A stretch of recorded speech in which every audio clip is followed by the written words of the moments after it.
Well, welcome everyone to this second meeting ever of the Finance Committee. I'm not sure. Yeah. There we go. Okay. Stereo is not bad, but the reverb is not so good. Yeah. We are gathered for finance on February 9th, 2022. Madam Clerk, what's our first up? Our first item is adoption of the agenda. Is there a motion to adopt the agenda? Is there a second? A motion and a second to adopt the agenda. I will go ahead and ask for public comment, and if we keep it to the agenda, please. All right, no public comment. All in favor? Aye. Any opposed? All right, that passes unanimously. Madam Clerk. Approval of the minutes. So moved. Second.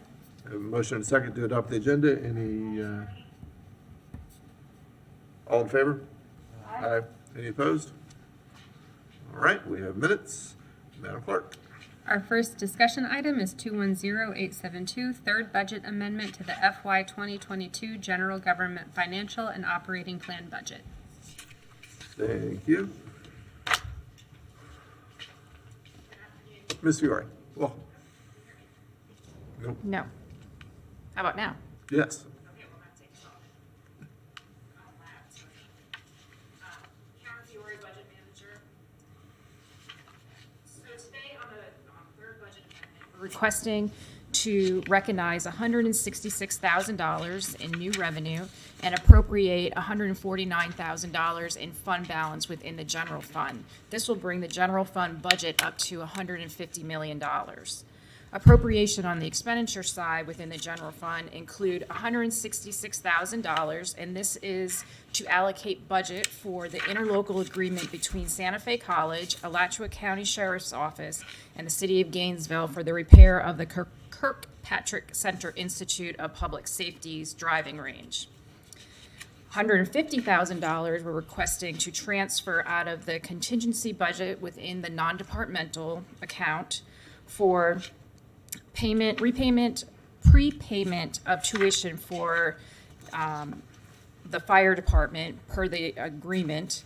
That's $45,000. $39,000 transfer for the Arts and Public Places Trust Fund. So many years ago, there were consultant fees that came out of this trust fund in error. So here we're just correcting that error and replacing those funds back to the trust. Requested $35,000 to allocate to the city manager's office for a temporary city hall receptionist. $30,000 to the financial services department for budget for the new contract management support position. We're requesting to carry forward $149,000 for the financial modeling and forecasting services through Stantec Consultant Services. This was approved in fiscal year 21.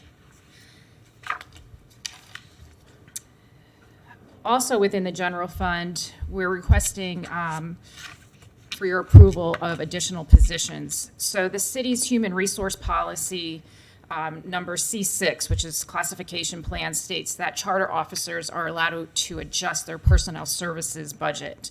So the city manager has added 3 additional positions. The first one is a fire special projects captain, a special events coordinator, and a contract management support coordinator.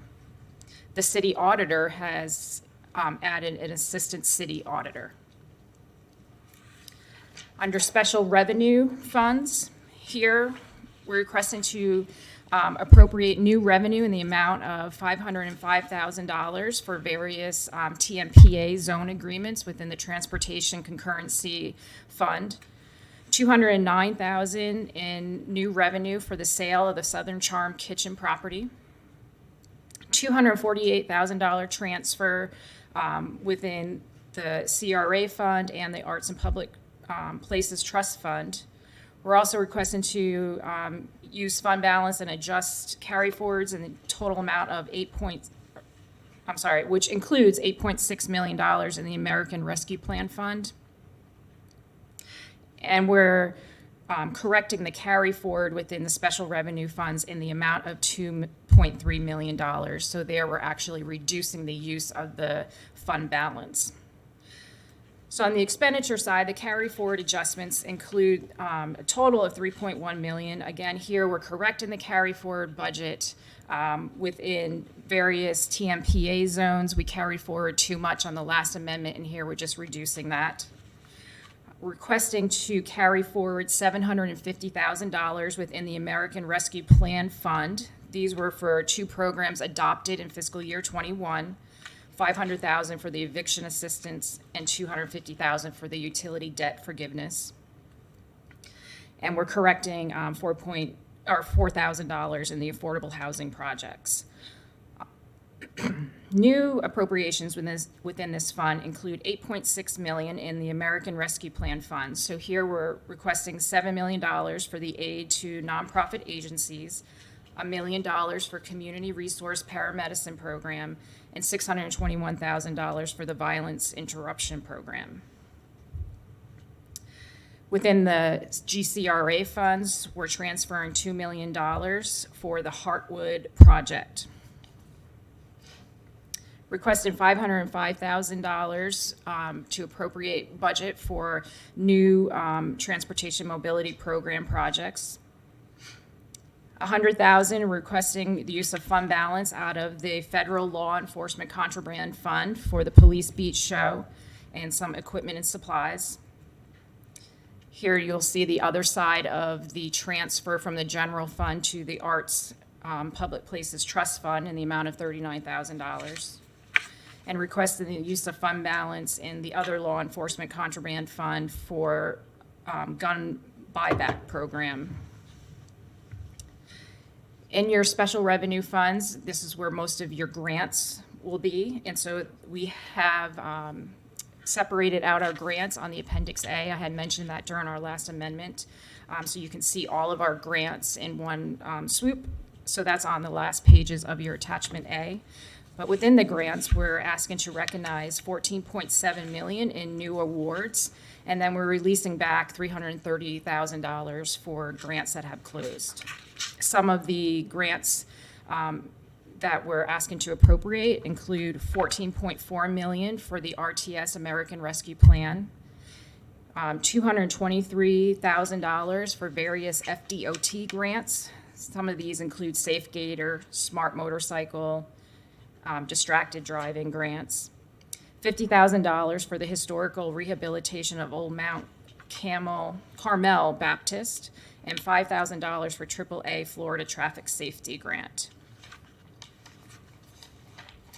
Under debt service fund, the only adjustment here is correcting the use of fund balance in the amount of $13,000. Capital project funds, here we're correcting the carry forward appropriation in the amount of $27,000, so releasing it back. We're also releasing back $32,000 for closed projects. We're appropriating the use of fund balance in the amount of $863,000 in various funds. Some of this will be for the Northside Park and Little Hatcher Creek project. And we're transferring $168,000 between the additional 5 cents local option gas tax fund to the general capital projects fund, and that's for the walking and biking safety evaluation project.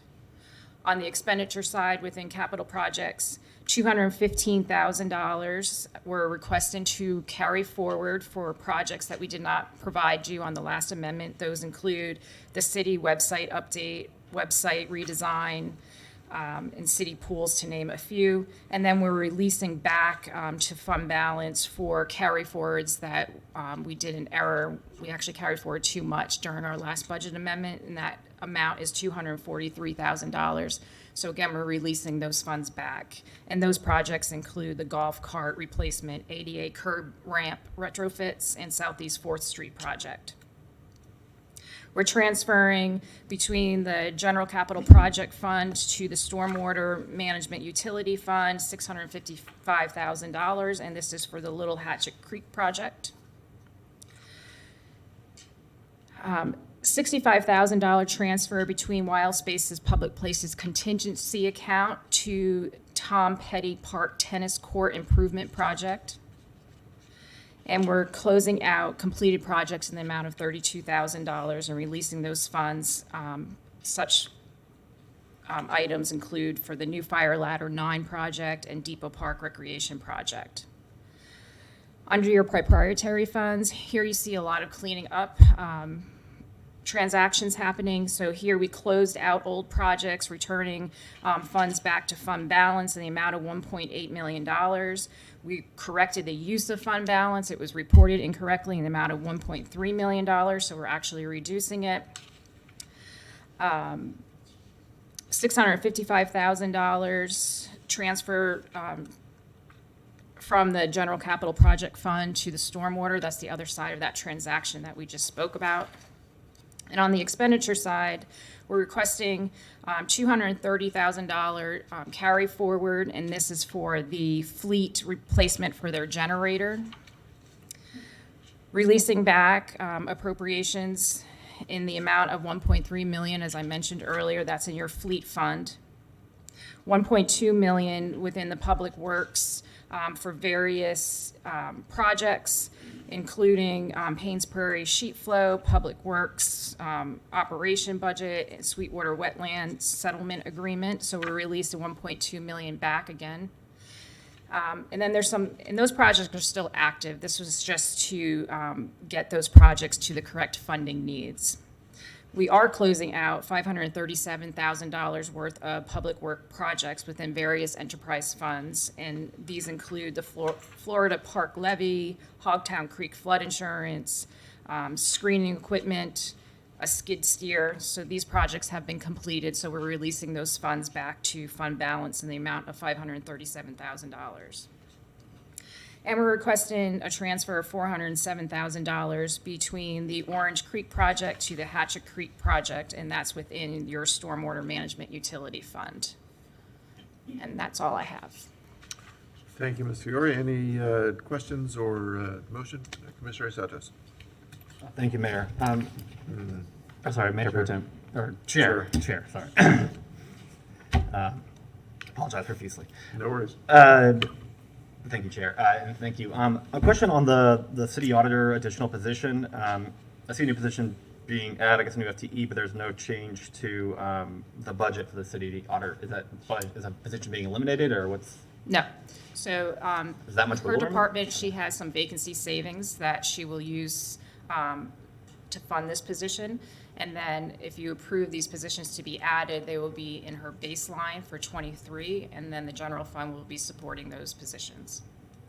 Okay, so what will be the new costs then, I guess, going into next year? Do you know? The cost for that position? Yeah, do you know? I don't have that. Would you happen to know the salary? That'll be added to the range? budget No. next year, I guess. They'll be added to the budget next That year? will, yes, it will be in her baseline, yes. Okay. All right, thank you, Chair. You're welcome. Any other questions? Is there a motion?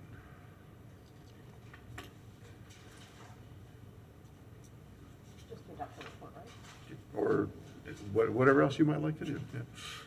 The recommendation or not. Yeah. But, Commissioner Santos. Yeah. Thank you, Chair. I move that we make a recommendation to approve the third budget amendment for general government to the commission. Is there a second? Second. All right, we have a motion and a second. Anyone in the chamber with public comment?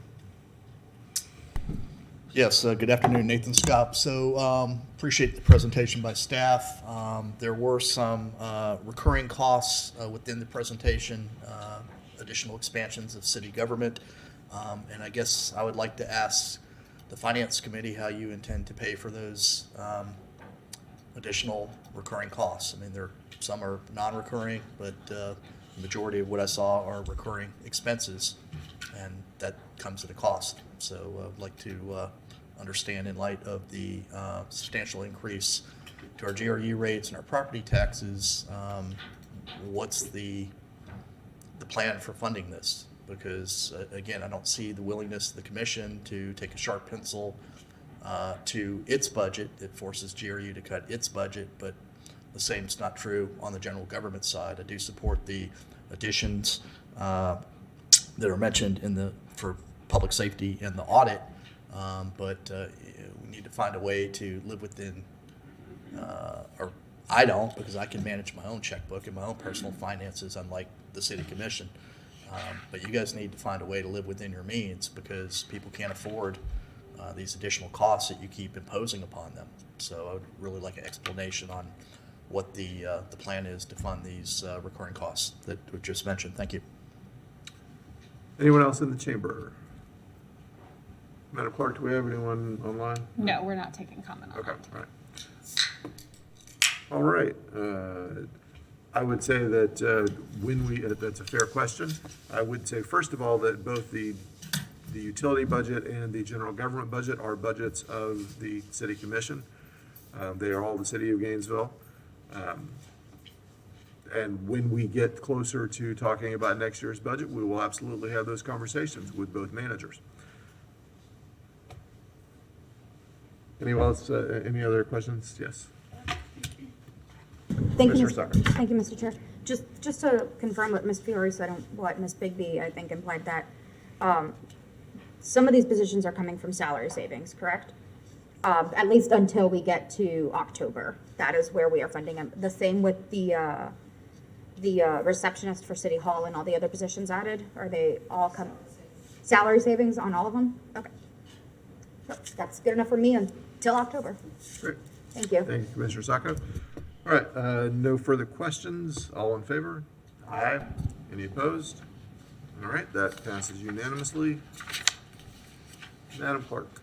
Next item is 210893, fiscal year 2022 first quarter City of Gainesville Fuel Hedging Program Performance Report.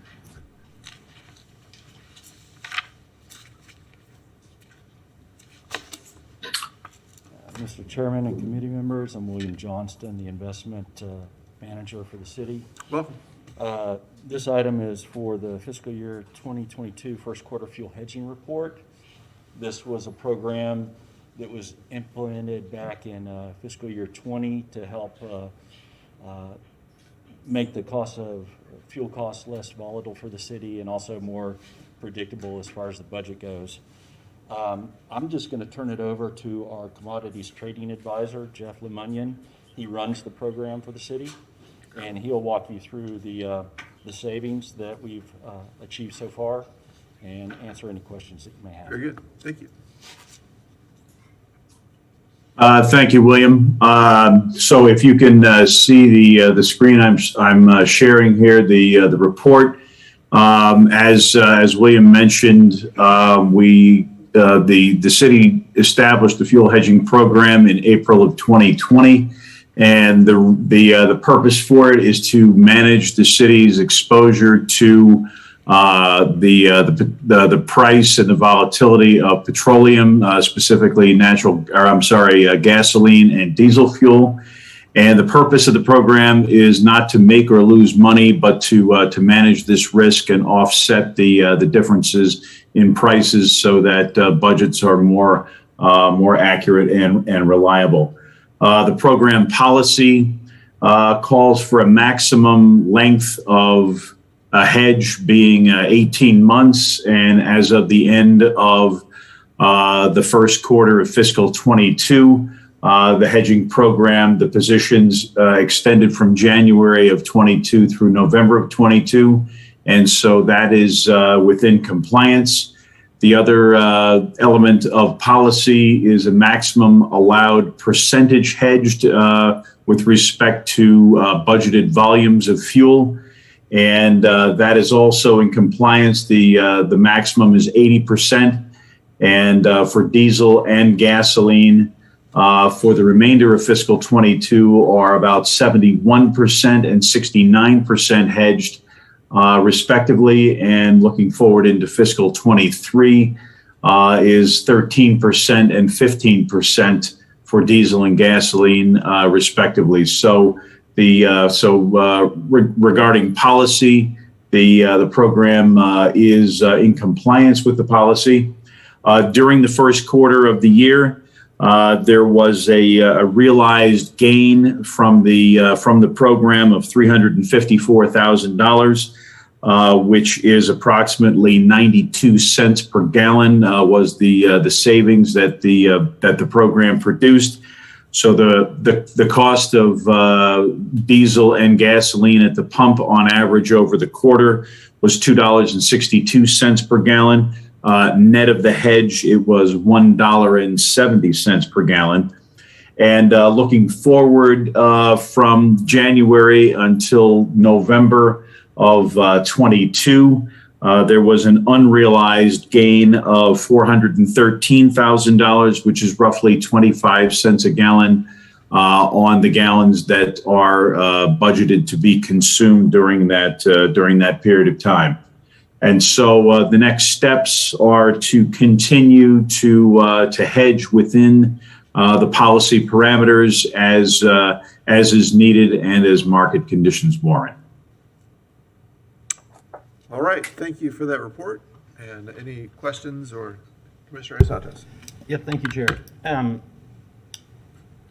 So in terms of buying future, I guess options on the fuel, or I guess we're actually buying the fuel. Are we kind of holding on, or what's kind of the outlook over the next few months as prices have kind of rise? Are you kind of looking at that until you make the next fuel hedge? So if prices rise at the pump, you are in a good hedged position right now where the cost of your fuel will not change too much, because as the price of fuel goes up at the pump, you'll be paying more at the pump, but the realized gains that will come out of the fuel hedging program over the next several months will be there to offset those increases at the pump, if any. Yeah, I guess the question is more is tells that we're bought through November 2022. Is that correct, or at least? I'm sorry? We've had hedge positions through November 22. Correct. Are you purchasing? I guess are you purchasing new hedge positions monthly, or is it just kind of depending on the market, or what's the kind of? Right. So the idea is to keep the hedge at a minimum of 12 months forward. We're trying to do that. It is not that far forward right now, but as market conditions allow us, if prices were to become relatively low, if we were to see an opportunity to do that, we would hedge more. But typically, we're looking to keep the portfolio of hedges at a minimum of 12 months forward. All right. Thank you, Chair. I'll move that we recommend it to the Commission.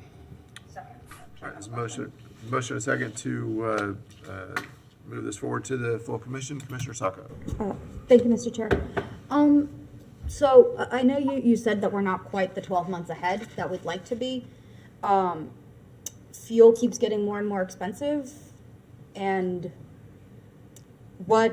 I guess at what point do we just kind of bite the bullet and stick to a certain cost? And what happens if it's then higher? What happens if we decide to hedge at a certain price and then come November it does go back to something more moderate and less expensive? What happens then? Do we just...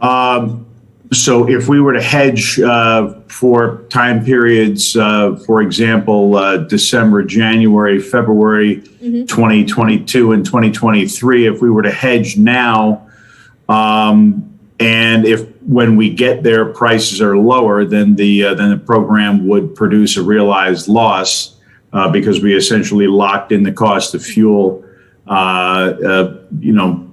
at a higher price. So it would produce a realized loss. The interesting thing is that the forward pricing curve right now, if we look to periods of time that are a year forward, diesel fuel and gasoline can be locked in at roughly 40 cents a gallon cheaper than what the spot price is right now. So there's a very negatively sloped forward pricing curve where the spot price, the pump price today is the high price. And as you look into the future, you can hedge at increasingly lower prices. So I guess you as someone with a lot more subject matter expertise are not worried about what position we'll be in December or January, despite prices continuing to rise. Right. If prices continue to rise, we'll continue to maintain the portfolio at a 12-month minimum length. And then if we, when we see an opportunity in the form of lower prices, then we would discuss expanding that 12 months further forward to take advantage of relatively low price opportunities and to expand that somewhere between 12 months and the maximum 18 months. Okay. Once that new price becomes available, you can do that one for 12 or 18 months. Right, exactly. So at this stage of the game, because prices are relatively high, we are keeping the portfolio short, waiting for prices to become lower to do additional hedging. Okay, thank you, sir. Commissioner Santos. Thank you, Chair. Is the Ukraine-Russia conflict, is that having, you seeing much effect on the gas and diesel with that, or is that mainly just with natural, kind of worldwide natural gas prices, or? That situation in Ukraine is certainly adding to the general geopolitical risk, and that typically gets translated into the market in the form of higher prices. And as I mentioned, the immediate prices for spot market prices have gone up because of that. And have actually, come down here a little bit in the past several days. But that certainly does have an effect on spot prices and very nearby in time forward prices. But if we get out to, 9, 12, 15, 18 months forward, there's really no effect on those prices. So, and this is the sort of the thinking behind a fuel hedging program, is that you're making these purchases far enough in advance so that when these events occur, such as they're occurring in Ukraine, that you're already locked into a price and that really doesn't affect you too much. Thank you very much, Chair. Thank you. All right, thank you very much for the report. Much appreciated. If you would hang with us just for a couple more minutes, we will take this out to public comment. Anyone in the auditorium? Okay, and we're not online, so we will move to a vote. All in favor? Aye. Any opposed?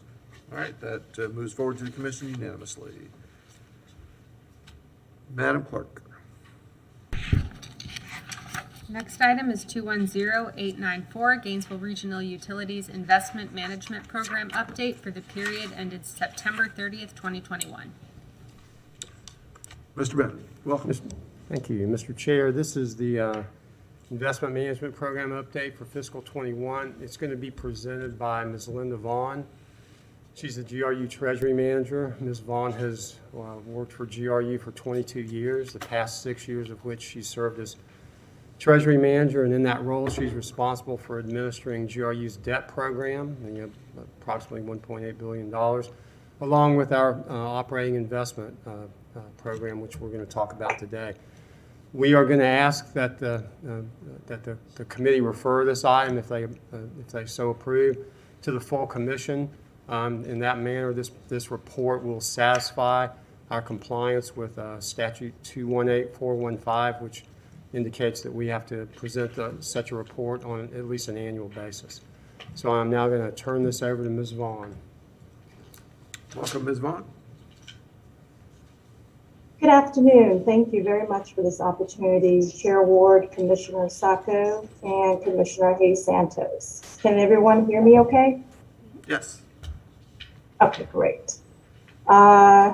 So at this time, I'd like to go ahead and start the presentation. Let me try to share my screen. Hopefully it works. Oh, wait a second.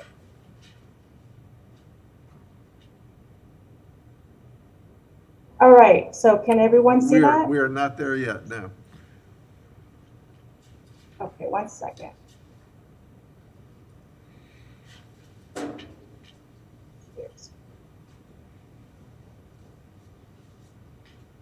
Let's see. Technical difficulties, 1 second. Zoom is magic except when it's not. Why isn't it working?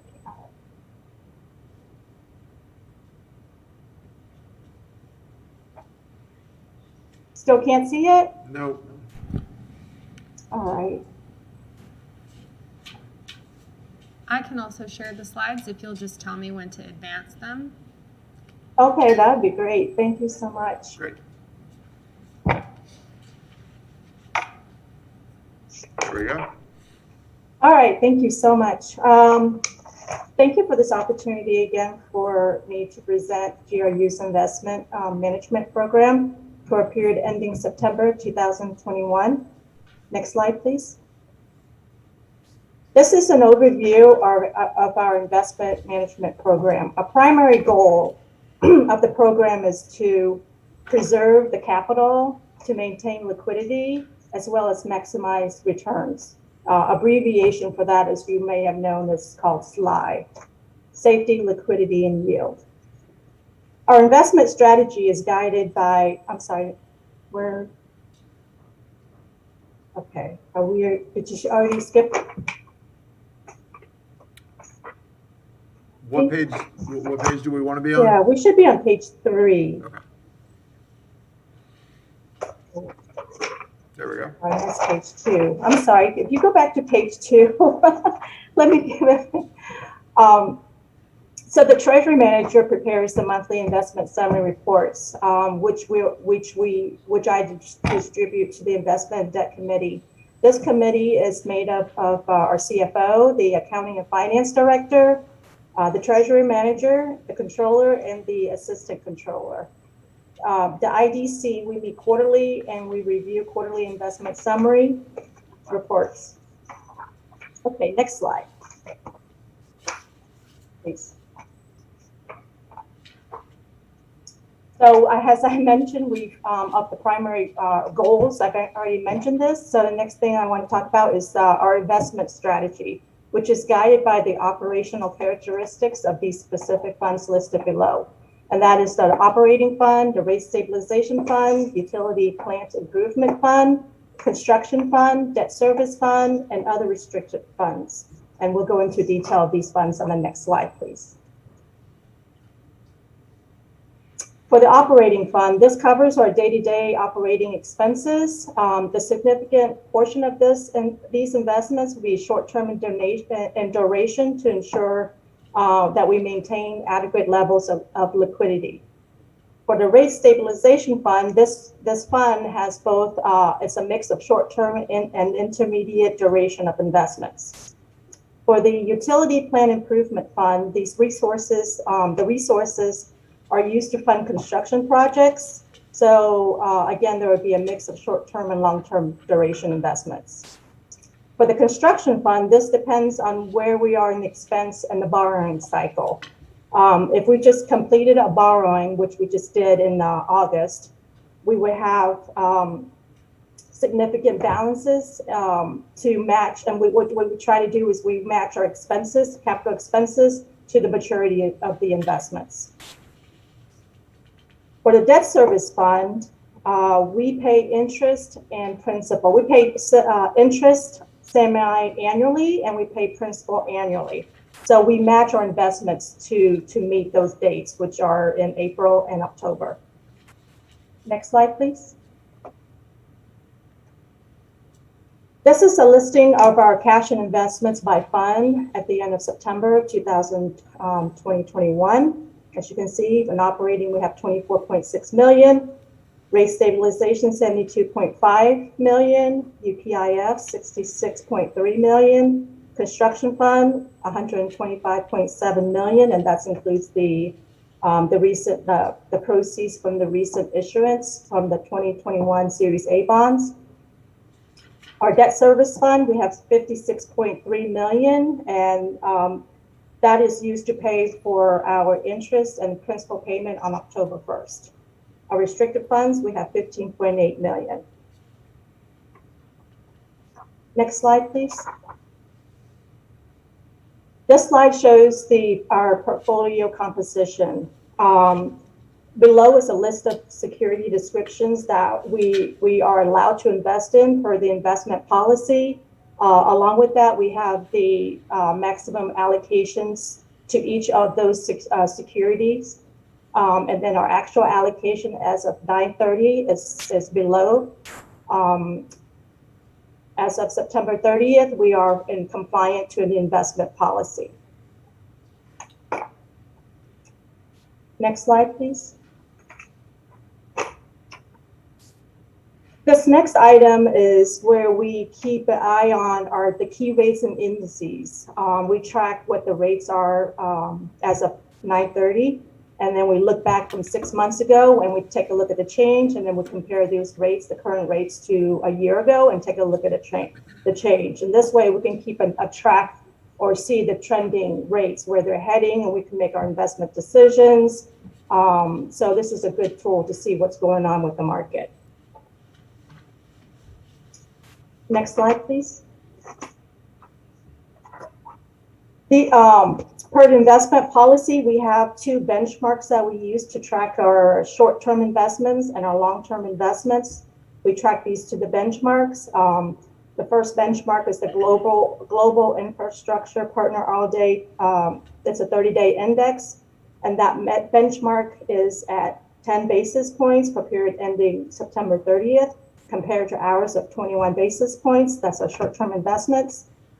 For the long-term investments, we have a different benchmark, and we track that with the Bank of America 1 to 3 year Treasury Index, and that interest rate on that was 0.27%, which is 27 basis points, and we track that to our long-term investments, and we're generating 75 basis points.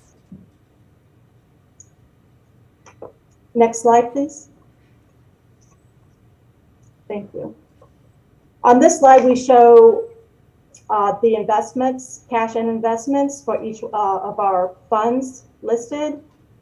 For the period ending September 30th, we have a year-end cost of $237.7 million in the cost of investments, with a year-end market of 237.7 mark to market, which generates a unrealized loss of $77,000. Our year-to-date average cost is $170.1 million, and our average year-to-date interest income is $83,662, which generates an average annualized year-to-date rate of return of 59 basis points. For our cash, our year-end balance is $142 million.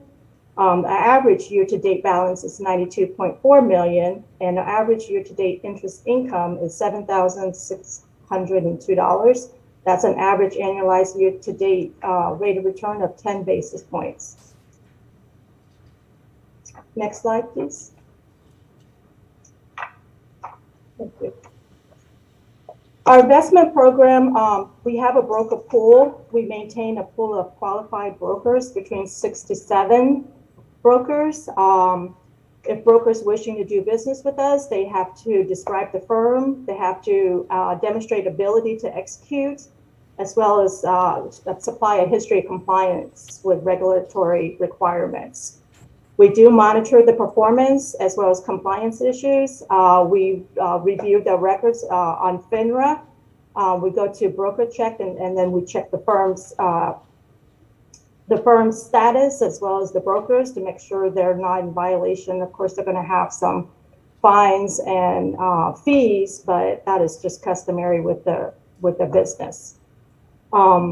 We do look at the performance of the broker pools, and we rotate them as needed. Next slide, please.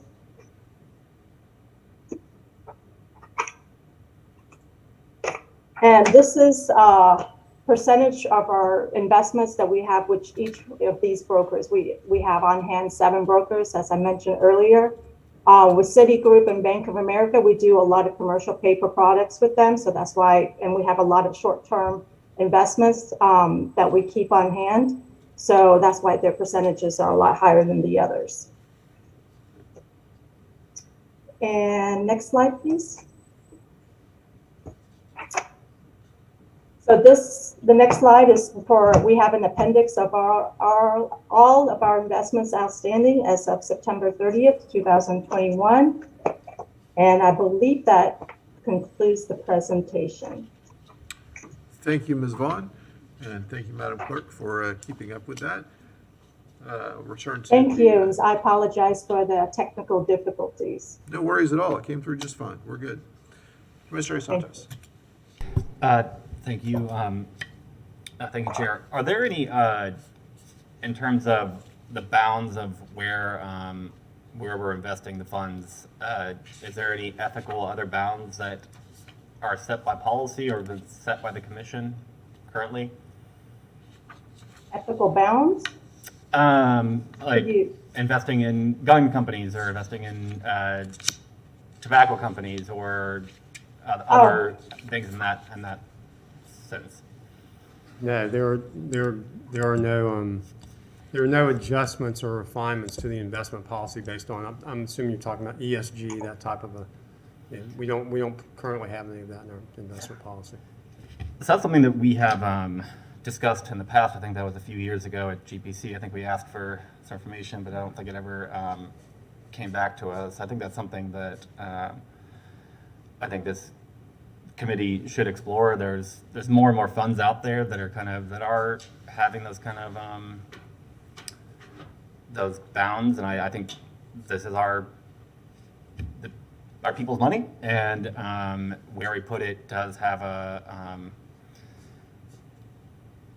be either supporting or not supporting whatever we are investing in. So I think it's something that we should consider. Thank you, Chair.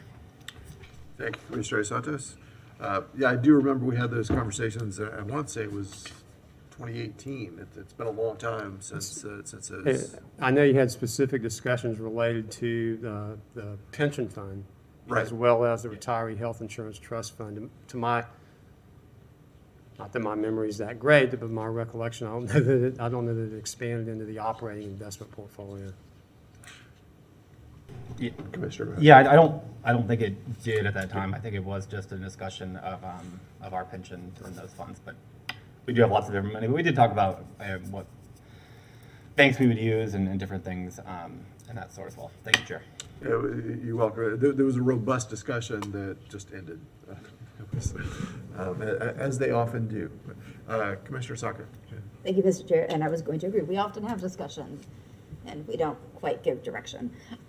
So just to make sure, I'm looking at slide 9, and I want to make sure that I'm understanding this. So the unrealized gain or loss to market, it is a loss. Does that mean that those investments did not necessarily profit during that time? An unrealized gain simply means that at the point in time at which you measure it, the market value of that investment doesn't match up to par. If you hold it to maturity, that's not an issue. And generally, for the great majority of our investments, we hold them to maturity because, as you might have noticed, our portfolio is of very short duration because it's driven primarily by liquidity. So yes, at the point in time where it's measured, it's a mark-to-market loss. It's an unrealized loss. But like I said, if we hold those, Did we just wait? Yeah. Okay, it usually levels out or gains? Okay, that's fine. Yes. I don't like seeing things in parentheses, it then scares me. But because I was not part of those conversations, I am glad that Commissioner Hayes Santos brought it up because when we looked at it came up to the appendix, I was trying to see if I could decipher what companies these were or what we were investing in. But that's been a strong conversation that folks have been having for 10, 20 years about where the school invests their endowment, where like cities, where companies invest their money. It's where individuals invest their money. So I think it might be worth bringing back to another discussion at GPC. There's a lot more new people now. And I don't want to make it very restrictive where you guys are financial experts. You would know what works or what doesn't. So I think it would just be more along the lines of what Commissioner Hayes Santos says, like, we're not going to invest in a gun company. I'm not going to put so many parameters around it, but I do think just that broad spectrum of we don't want to be war profiteers. And I think that's a valid, parameter, but otherwise, you guys seem to know what you're doing. I'm impressed that we end up, where is it, the comparison, where is it? It was somewhere. That, are, based on the, where is it? That based on the indices, we end up coming out way better, double or triple ahead of the average. Yeah, obviously, as you can see, we're in quite a depressed interest rate environment and have been for some years, but we have been managing past the benchmarks. What I wanted to mention on your prior comment, Commissioner Hayes Santos, was Mr. Johnston could have given you a lot more color and context on this, but I believe there have already been some adjustments in the retiree health investment trust fund related to bringing on more ESG managers, and he could give you the relative performance of that adjusted portfolio as compared to where we were before. I don't think that that's a positive result right now. In fact, I think it's fairly significantly, the returns were significantly lower. But you're right, it is possible to construct such portfolios that depending on the market environments, there's the potential to produce similar returns, but that's not what we've seen so far in the retiree health fund. So if I may, would it be possible then, because this is the first time any of us have sat on this committee, because it's brand new, it's the second meeting.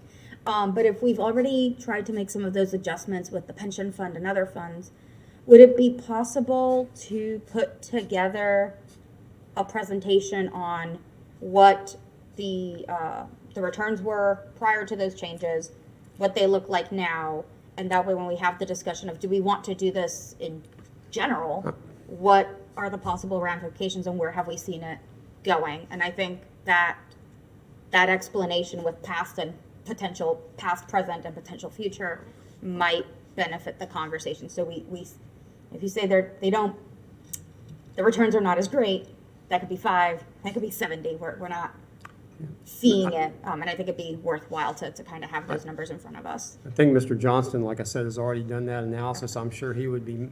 I'm happy to speak for him, since somebody else is doing the work. I'm sure he'd be happy to make that presentation to the Finance Committee and present those results. And I just want to clarify, it's been done in the retiree health insurance trust fund money. It has not been done in the employee pension fund or the consolidated police and fire pension fund, because the fiduciary responsibilities are somewhat different. I know y'all heard the discussions pro and con ad nauseum on that several years ago, but it's just been done in that one particular trust fund. We have a lot of funds, that's why I'm getting them mixed up, but thank you. Yeah, is that something we could add to whenever he has it available and can brush it up, a future? We can meeting? certainly invite him to come make a presentation on the broad topic with information that he has. And also invite our advisory boards perhaps to that are relevant to the topic to come be a part of, or send a representative to be a part of the conversation. But I would suggest that this is exactly Where proper it should committee. happen, yeah. Thank you. You conclude? Yes, sir. Commissioner Santos. Thank you, Chair. And I mean, any restrictions you put on something could limit potential gains that are on there. It just comes down to kind of a policy decision of what does the commission feel comfortable with and supporting or not supporting. It depends on the gains. I mean, I think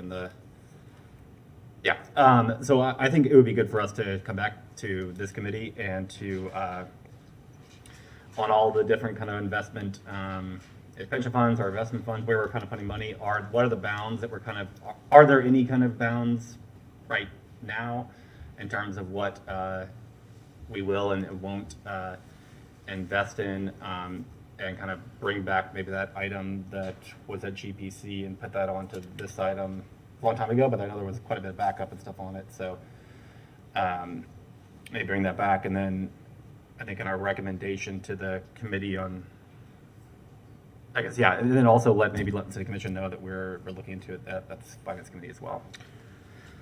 So is that a motion? So yes, I'll move that we accept the management program update and submit that on to the city commission. And then we also have on our next meeting a discussion of investment strategies for kind of the ethical bounds for really all of our kind of significant places where we put money into it. So our pensions, investment fund, general government as well, kind of all the different areas that have at least a substantial amount. Is there a second for that? All right, so we have a motion and a second. And one of the benefits of having everybody on one campus here is that when we start talking about it, we get you back very quickly. Thank you. I appreciate that. I just wanted to mention that And go ahead and tell us your name again, just so everybody. William Johnston, investment manager for the city. We have had multiple discussions about ESG, which is environmental, social, and governance type investing. There's also a sort of a flip side to that called socially responsible investing, where instead of trying to invest in companies that are sort of have progressive policies and things like that, you restrict your investments away from companies such as gun manufacturers or high capacity magazine manufacturers or fossil fuel companies, things like that. We've discussed it over the past 25 years, probably 4 times, about every 5 years it comes up. And, we're happy to go through an analysis again and kind of explain the different ways to try to do things. On the city's operating funds investments, in that policy statement, we do say that we will not invest in fossil fuel company debt. That's the only restriction there, and that came out of the discussion we had a few years ago. We don't currently have any sort of policy concerning the pension plans or the retiree health fund as far as restrictions or environmentally, socially, or governance responsible investing. In fiscal year 2020, the city manager did direct us to move the retiree health fund domestic equity investments from legacy managers that we'd had for over 10 years into higher rated ESG investment managers. We've done a comparison between those managers' performance and the managers' performances that we had before, and I can provide that to the committee. I believe we're coming to the next meeting with the quarterly reports on the city's investments, and we can include that analysis in those reports. That would be great. Yeah. That could be a part of a broader discussion. So thank you so much. I appreciate it.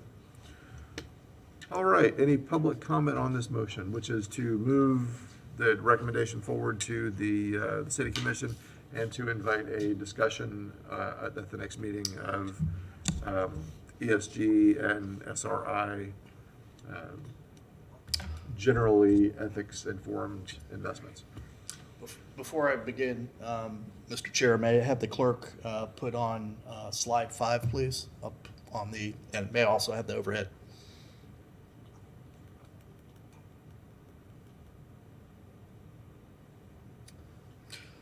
Good afternoon, Nathan Scott. So, Jerry, you made a disclosure today that concerns me, and perhaps it should concern you also. On slide 5, it appears that there is $72.5 million in the Utility Rate Stabilization Fund.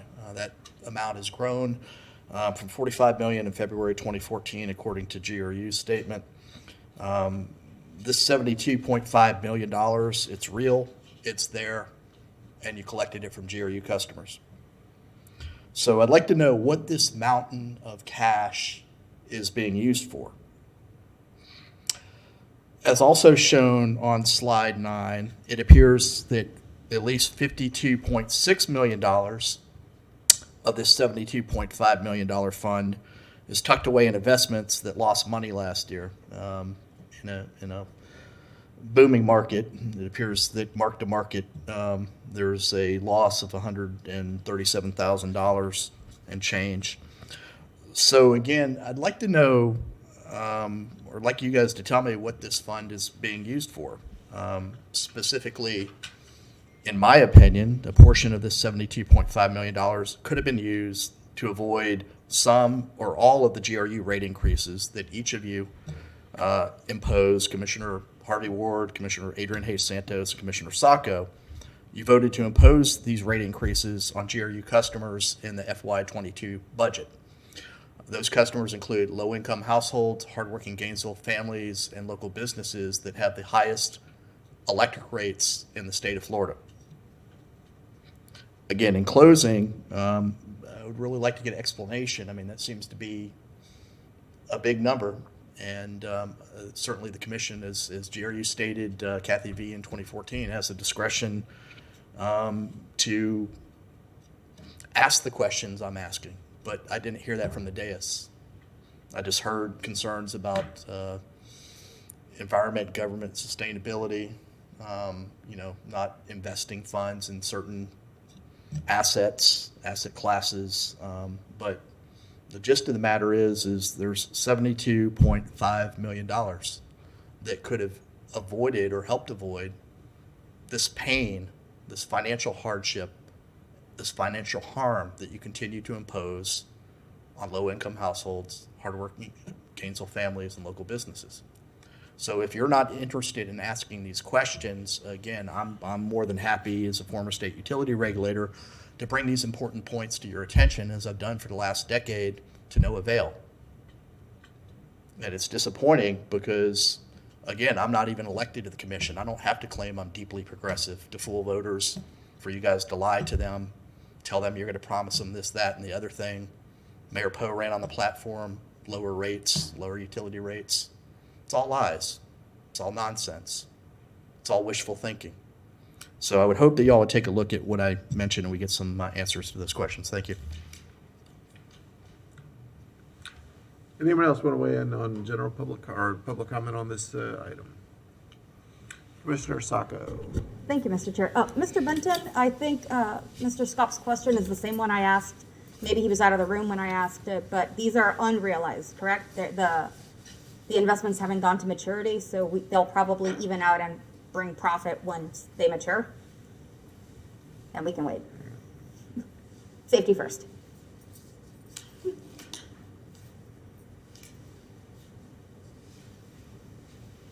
Yeah, the question, Mr. Chair, the question you asked Mr. Sacco, yes, was about unrealized gains or losses. Like I said, we hold those to maturity. They're going to reach par. We're not going to actually incur a cash loss. But I would like to make a point. Mr. Scott referenced the $137,000 loss in a booming market, and he is absolutely correct. The financial markets were booming last year if you were invested in equities. We don't, on the GRU side, we have $0 invested in equities. They're in bonds, they're in commercial paper, they're in short-term investments. As you can see from the benchmark rates, it was certainly not a booming market in last year in short-term bonds. The question related to the rate stabilization fund, as you well know, we've had this discussion many times. GRU's reserves are made up of three pieces: 60 days of our operating cash, our rate stabilization fund, and our UPIF dollars. I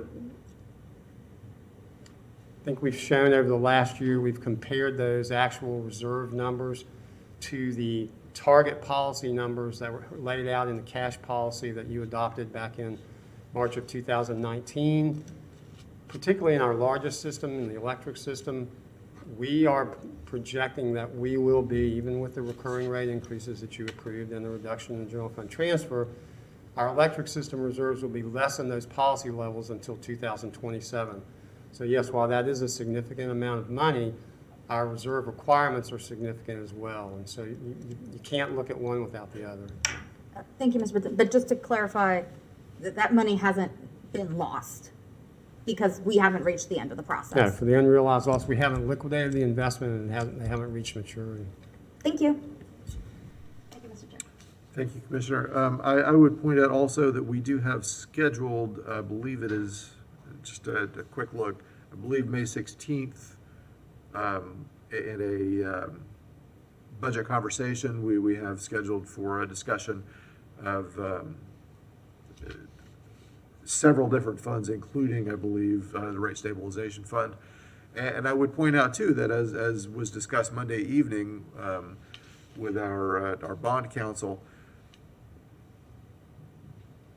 the rating agencies like to see a pretty high level of liquidity and of set-asides in these various categories that makes them happy.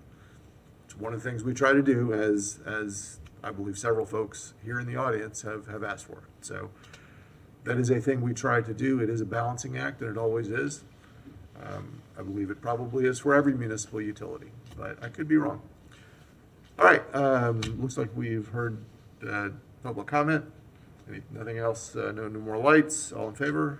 Aye. Any opposed? All right, that passes unanimously. Madam Clerk. Next item is 210895, Gainesville Regional Utilities internally prepared budget to actual comparison for the period ended December 31st, 2021. Good afternoon, Chair, Commissioners. Len Loria, TRU Controller. If you turn to page 2 of your budget to actual comparison report for the period ended December 31, 2021, all the individual segments are listed here, our systems. Our total revenues for this period were actually over budget by about $11 million. If you turn now to page 3, we have our expenses about midway through the graph there. And you can see that our expenses were over budget by about $8.9 million. And in total, the net impact to rate stabilization compared to budget is up just a little bit, about $984,000. The individual systems are on the next pages, with electric and telecom being over budget, water, wastewater, and gas being under budget. Any questions? Commissioner Santos. Thank you, Chair. The decrease in electric sales, which seems to be mainly in the non-residential area, do you know why that 7% decrease? That's on page 4. If I remember correctly, I think that there was a reduction in megawatt hours, Okay. so less usage. I don't know off the top of my head whether or not there has been a reduction in non-residential customers. Okay. And then sales for resale, I see a 2.4 million. Did we get a new contract, or is that just was able to sell more on the spot market, or what is? Most of it's as a result of selling on the spot market. Moving on down that same line on the energy, the administration and administrative in general is up around 1.16 million. What is up? What is that? That's a pretty big increase for. That one off the top of my head, I don't remember. I can get you that information though. Okay.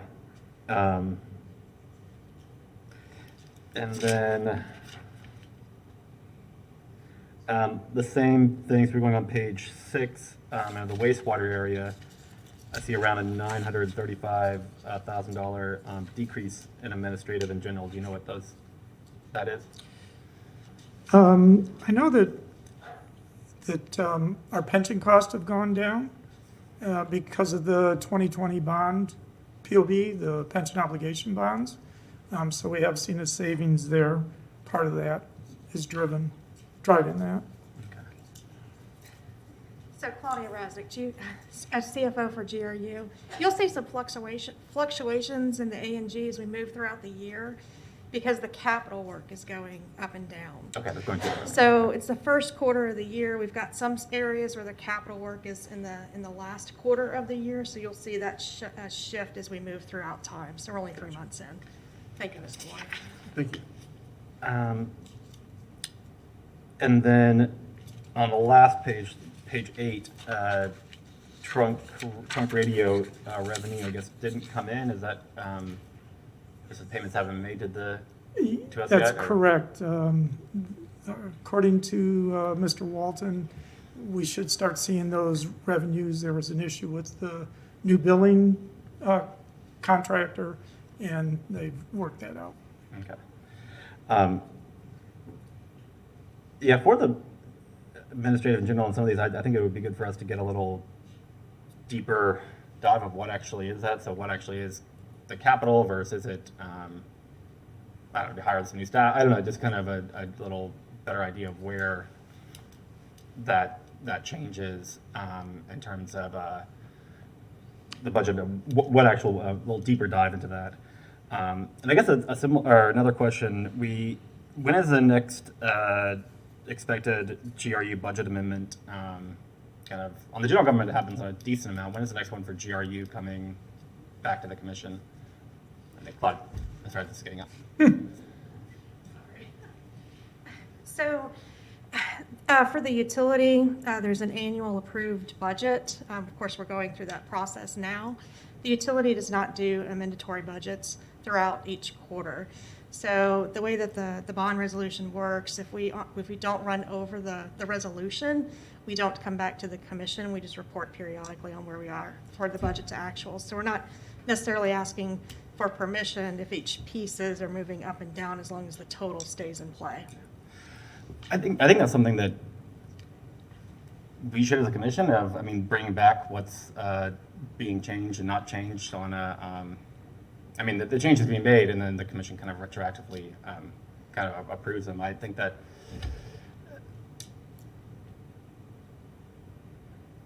one of the complaints I've gotten, and one of the things I've seen myself, is we kind of don't dive too much into GRU, and it kind of just floats. And that's, I do a good job, but they kind of, there was not a lot of transparency in terms of what actually is happening under the hood.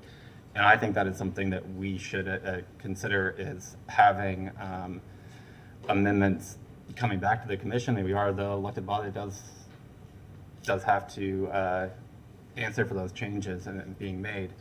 So that's one of the things I would like for us to consider and discussing. It would have to be a policy change and all of that, but something for our committee to discuss the pros and cons of what that would mean, maybe in the next meeting or so. Thank you, Chair.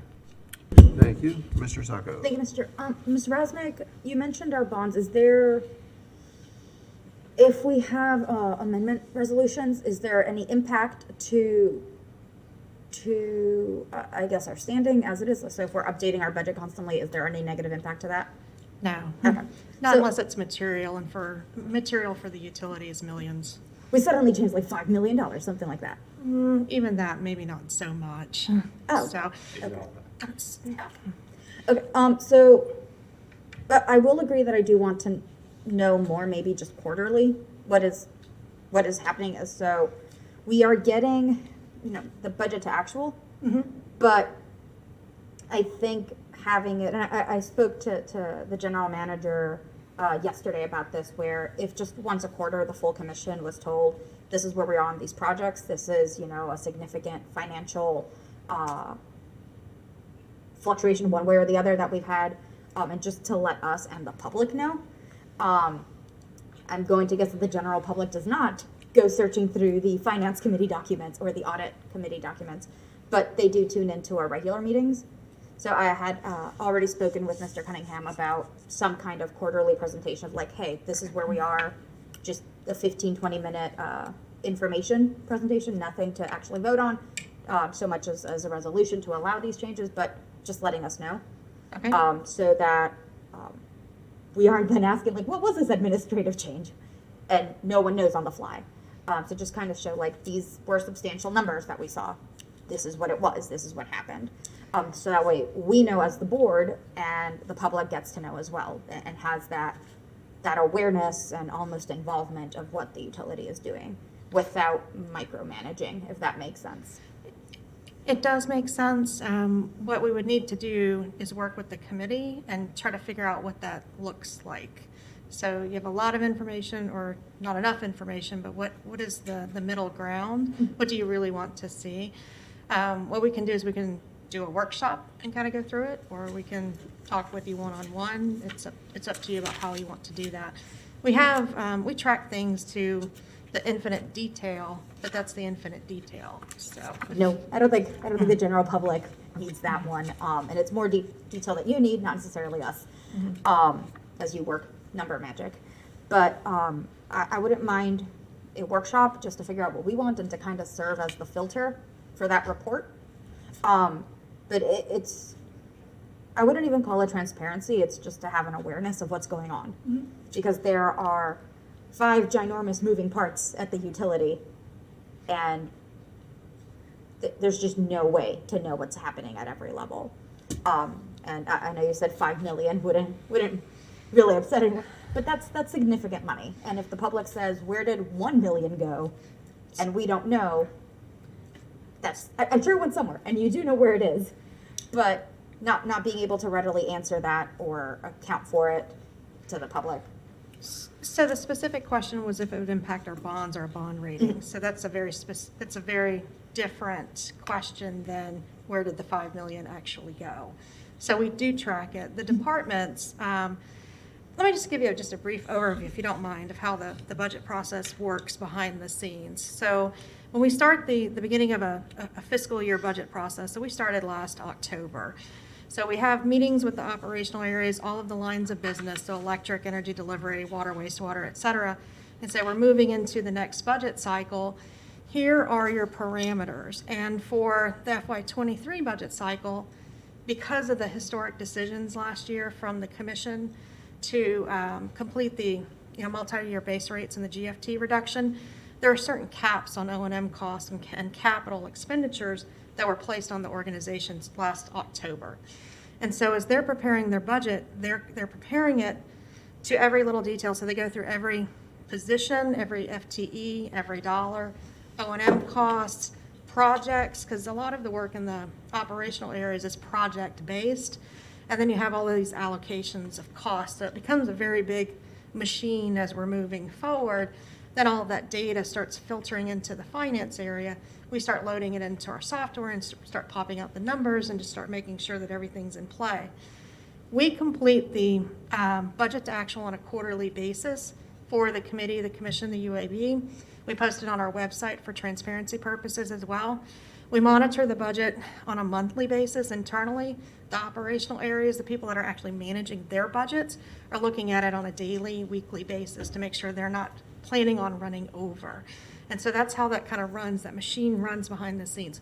It's the same concept at general government. There's a lot of work happening behind the scenes that are not necessarily coming to the committee level.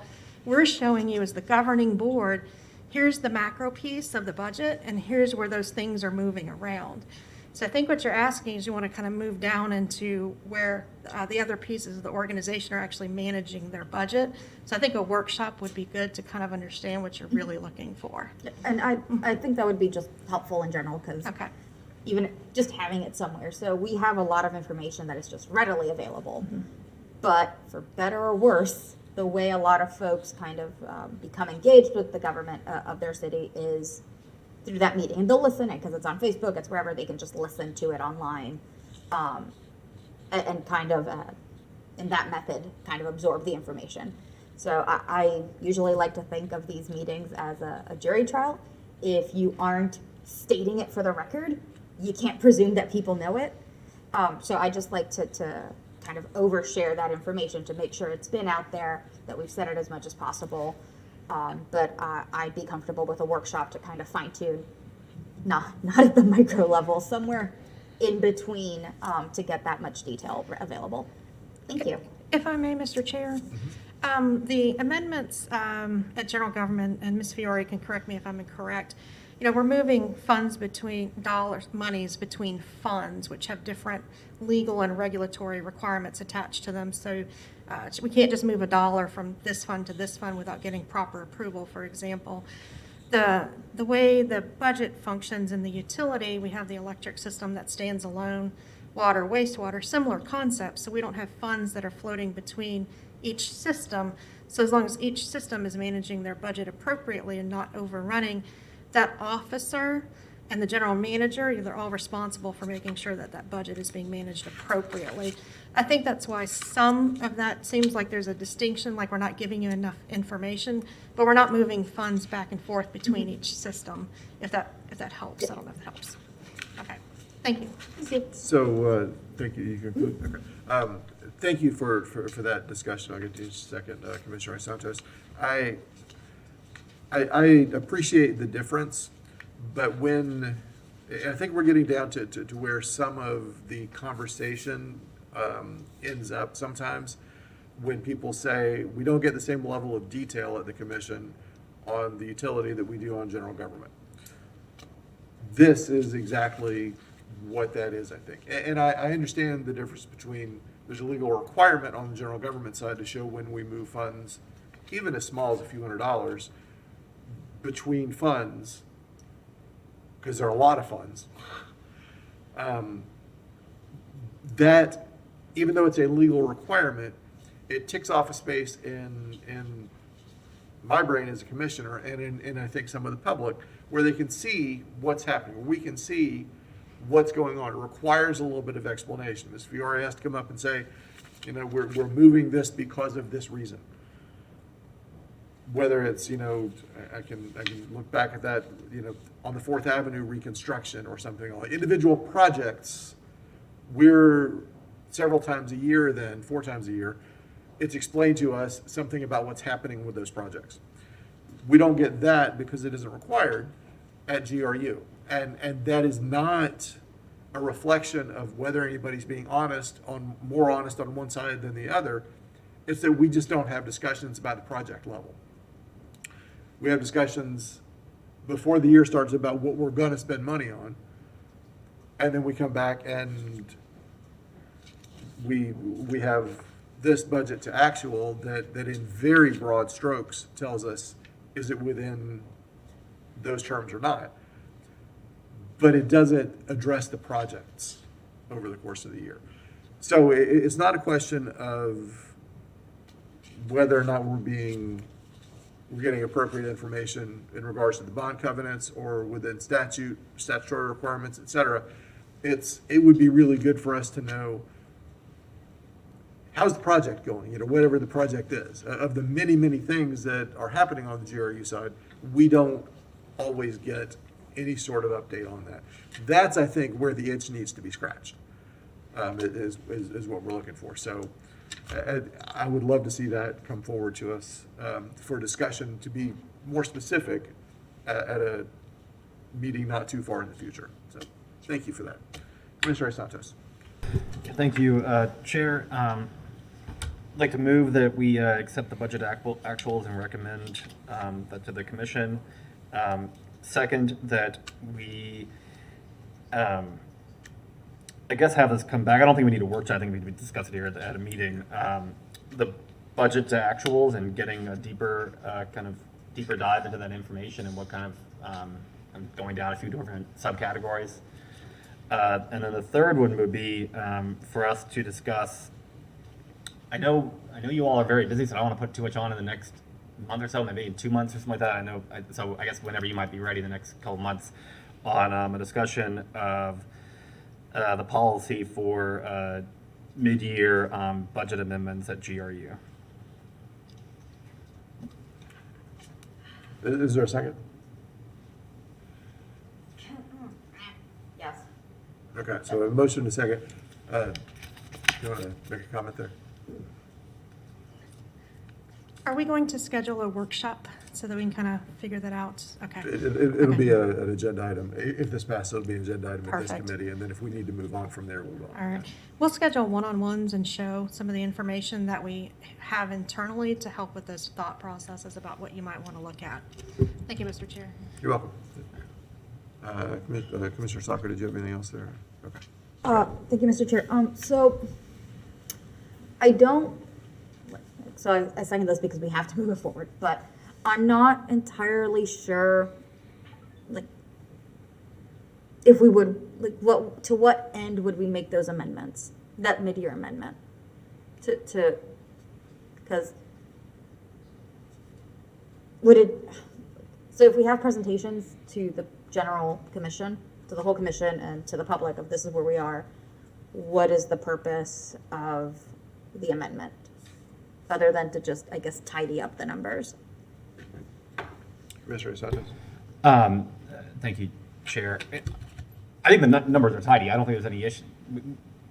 We know where all the money is. I just think it needs to come to the commission level. I think it's been one of the things that is that I believe is one of the things of my fiduciary duty as a commissioner is having a better understanding of where the money is moving, and even in moving within the same fund and stuff like that, an increase here, a decrease there. I think that's one of the things that we should do more of as a commission. So that's my reasoning for it. So for transparency's sake, at mid-year. Transparency, but also just for me to be able to do my job and to be able to stand by when we have budgets and the fiduciary kind of duty that we have, that that the information has been provided allows me to make a decision. Thank you, Chair. You're welcome. And I guess also, I think it is a good idea that when they are making budget amendments, because the budgets are adopted by the commission, changes to those budgets should be made by the commission as well, like on the government side. Thank you.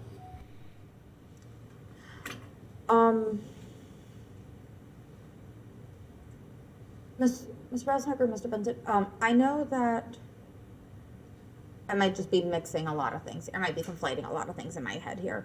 I know for general government, if, for example, they're going to spend some money and it's over a certain threshold, they have to get permission from us. But I think the threshold at GRU for purchases, or I guess for the threshold is much higher at GRU for purchases and other changes, or even if it's within that same fund, it's within the fund. So it's again that we don't have to be told. Or am I just conflating a lot of different issues? The procurement thresholds are the same on both sides, so it's $100,000.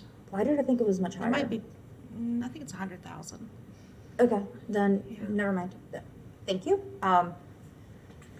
Okay, I'm good with it. Okay. Mr. Santos?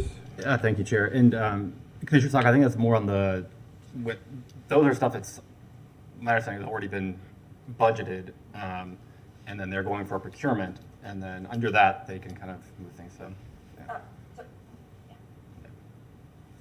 Okay. All right, we have a motion and a second. Any public comment on this one? Mr. Scott? Good afternoon, Nathan Scopes. On the last page of the presentation, it speaks to the telecommunication system. GrewComm actual revenue is $1.27 million less than budget for a net impact to the rate stabilization of approximately $779,000. Might be a timing issue, but again, GrewComm is basically financially insolvent, and it pains me that you guys want to continue to have discussions about broadband and everything else, and no one's really paying attention to what's going on with GrewComm. As for the electric system reserve funds that are integral to this, Mr. Benton stated that the reserves will not reach target funding levels until 2026 or 2027. I'm fully aware of the multi-year GRU rate increases that each of you approved, Commissioner Ward, Commissioner Hayes Santos, Commissioner Sacco, along with substantial property tax increases that each of you voted to approve. Ironically, Commissioner Ward, when you were running for re-election, you voted against the GRU rate increases. This plan was in place like 3 years ago before it was again formally adopted because you didn't follow it the first time. But again, ironically, Commissioner Ward, when you were running for re-election, you voted against the GRU rate increases and then went right back, once you got elected, to increasing GRU rates and property taxes. Is this about budget to action? Yes, it is. Thank you. 'Cause I'm missing that. I understand the need to have healthy reserves as a former state utility regulator. I also understand that when GRU and well-informed citizens, including myself, were begging you last year, begging you to make a meaningful reduction This to the, doesn't seem to to the be on GFT. budget to actual, sir. Yes, I'm speaking to this. You failed to take action, particularly you, Commissioner Ward, when you had the opportunity to do so. And only after the most recent two-notch debt downgrade, only after the most recent two-notch debt downgrade by S&P did the commission make a token reduction to the GFT to avoid another debt downgrade. Mr. Scott, you're speaking So in I am speaking generalities. to the GRU Please- budget. please It's all stay on relevant. budget. Stop Stay on interrupting this, me, please. Thank you. I'm going to give you a few extra seconds, but please Again, get to this. there's $30 million in additional borrowing costs to GRU customers that resulted from these debt downgrades, okay? All of this was avoidable, but you refused to curtail general government spending. You significantly expanded city government while forcing GRU to make these cuts. Mr. Scott, you're talking about general government I am speaking budgets. to You're not this. speaking about the These are item the at hand, issues that sir. you don't want to talk about, Commissioner Ward. You can't You're handle the gonna truth. You're gonna have. Facts don't matter to you. Mr. Facts Scott, don't- just you're let me going speak. to have general public comment. I- You'll have your I full will- 3 I minutes will- to do I that. will bring I'm this gonna give back, you an but I'm extra 30 speaking to seconds relevant if you issue. will talk about this. Are these reserve balances not relevant to the data being That's a presented? Yes, they previous are. topic, sir. You just don't want to hear from the public. It's obvious. Thank you. Mr. Scott, I love hearing from the public. I don't like hearing regurgitated talking points over and over and over that do not speak to the item. This is the problem, sir. Facts are wonderful things, but talking points, not so much. Thank you very much. Is there any more, Thank you, Chair. From GRU, in terms of the fuel adjustment, how is that fund looking in terms of, well, I mean, I think it's back on the rise, so We still have a negative fuel levelization balance at the end of December. It was somewhere in the order of $13 to $14 million. As you know, through November and December, we increased the fuel millage rate so that we can eat away at that deficit, and we anticipate that we will, given our projections for fuel costs and our projections for where that millage rate will be, that we will hopefully bring that balance somewhere near zero by the end of the fiscal year. okay, so we're back on the positive again. And We believe that. not the They're- balance is not positive, but we are moving Yes, towards they are, positive, and not moving the other. And I will caution that they are forecasts. Yeah. And so, yes, but based on that, we believe we have seen the trough in that balance, and that the adjustments that we have made are moving us back in a positive direction so that we can get back towards zero by the end of the fiscal year. All right, thank you very much. I just wanted to make, I think, a point to Mr. Scott's point on the general fund transfer. I think over the next 5-7 years, I mean, I think it'll be total around $40 million decrease, so it is a substantial amount. Thank you, Chair. Thank you, Commissioner Santos. Any other lights? None? All in favor? Aye. Any opposed? All right, that motion passes unanimously. Madam Clerk, Next is public comment. this is open public comment. Talk about any item you want. That's That good. wasn't on that wasn't actually already on the agenda. Thank you. Good afternoon, Nathan Scott. So to echo Commissioner Hayes Santos' comment, GRU customers already pay a huge premium for fuel diversity, but we're not able to capture that. If you look at the burn ratio, we're burning a lot of natural gas, a lot of coal. We're not, GRU's fuel adjustment increase is 3 times that of what was approved by the PSC for FPL, despite the fact that FPL burns far more natural gas. 70% of their generation's natural gas fired. Going back to my points before I was rudely interrupted that are relevant to GRU and the budget data that was presented. Again, the fact, no matter how you want to spin reality, whatever alternate universe y'all want to live in, the fact of the matter is GRU repeatedly over the course of the last 3 years, over the course of the last decade, have begged you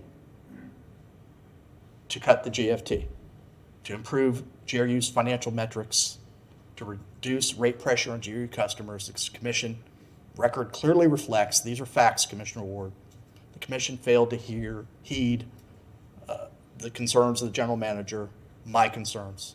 So let's go back to last spring when we were having GRU GRU budget discussions. I begged you, Ed Bilarski begged you, members of the public begged you to make a meaningful reduction to the GFT on the magnitude of $10 to $12 million. Okay, Mr. Bilarski previously had requested 3 years ago $6 million reduction. You gave him nothing.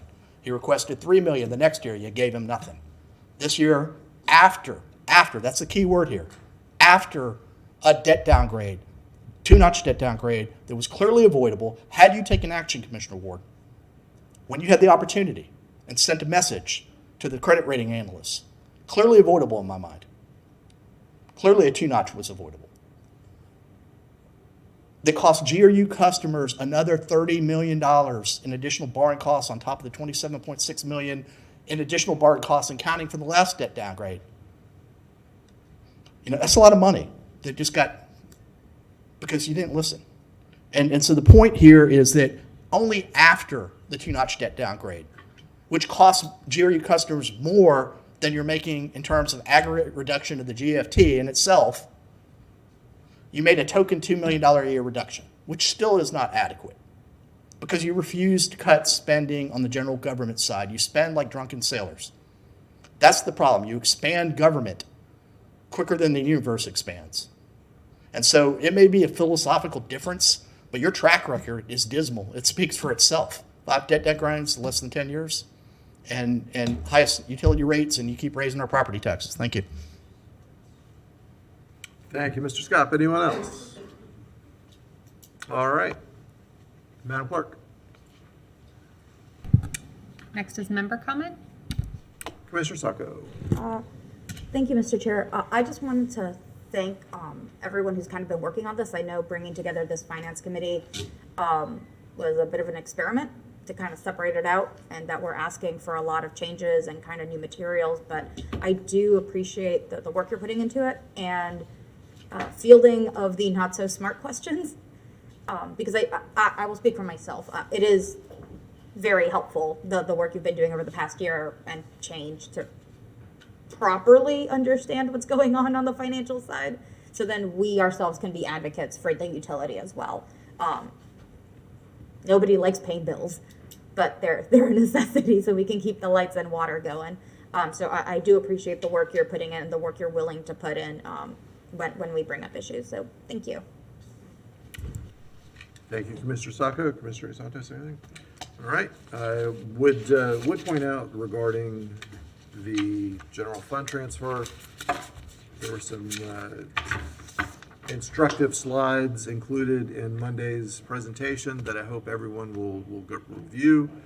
And note that the general fund transfer is lower than it was many years ago, and that anyone who thinks that a $2 million drop in the per year for a 5-year period is not significant should talk to the finance staff on the general government side and see how drastic they find it to be.